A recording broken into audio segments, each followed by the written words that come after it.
Adiksi telah menjadi permasalahan kita bersama. Tidak hanya di Indonesia, adiksi juga terjadi di seluruh dunia. Sejauh mana pemahaman masyarakat tentang adiksi? Mari kita lihat. Kecanduan itu adalah seperti sering berlebihan gitu. Iya, atau yang tidak baik. Kalau saya itu ketergantungan belum terlalu paham itu, Dok. Mungkin seperti zaman sekarang kan zaman modern ya kan Mas. Pasti kan ada game-game juga kan. Sekarang banyak anak-anak muda yang kecanduan game atau kecanduan video-video yang tidak berkenan. Seperti juga narkoba juga bisa. Itu ketergantungannya tentang apa ya? Kayak itu loh. Terlalu di kampung itu semisal kayak pernah kekerasan di itu, ya itu kan gimana ya solusinya, Dok? Lalu, bagaimana definisi dan penanganan yang tepat mengenai adiksi?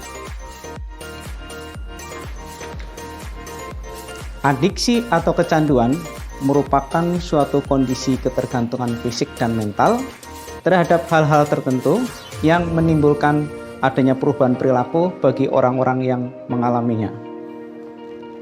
Kecanduan itu berupa kecanduan zat, game, kecanduan judi, atau kecanduan terhadap internet.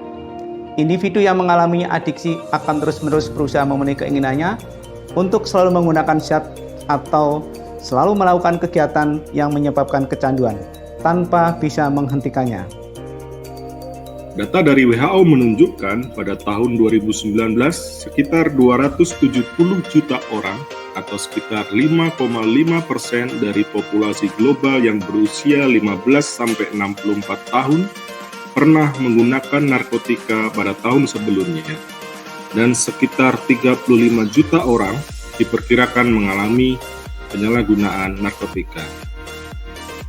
Sementara data di Indonesia, sekitar 3,9 juta jiwa penduduk Indonesia menggunakan narkotika.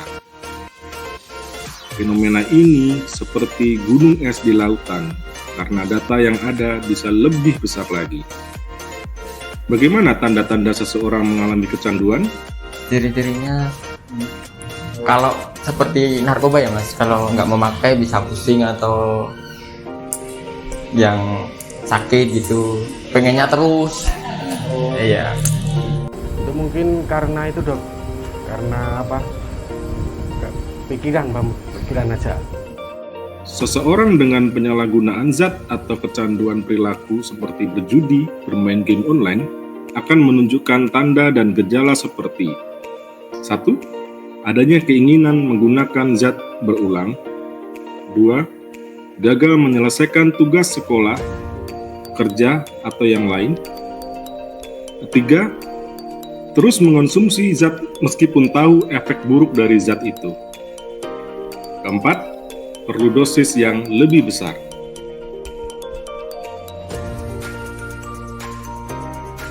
Nggak ada sih Mas. Iya, tidak ada. Kalau saudara nggak ada, Dok.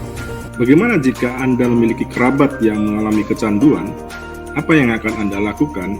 Sedikit mengurangi lah dan menasihati sedikit-sedikit untuk mengurangi kecanduan itu, dan lama-lama pasti akan sembuh. Ya kalau bisa ya dibilangin dulu aja. Terus gimana ya? Ya itulah, harus ada perhatian kenceng, Dok, gitu. Apabila Anda mengetahui saudara atau kerabat Anda mengalami gejala penyalahgunaan zat yang mengalami adanya ketergantungan, segera ke klinik nafsa di rumah sakit. Untuk penanganan orang-orang dengan gangguan adiksi dapat dilakukan terutama dengan dukungan keluarga. Tidak hanya dengan bantuan obat tertentu. Pendekatan pengobatan gangguan adiksi dilakukan dari berbagai aspek, meliputi konseling, terapi kelompok, atau terapi lain yang sesuai.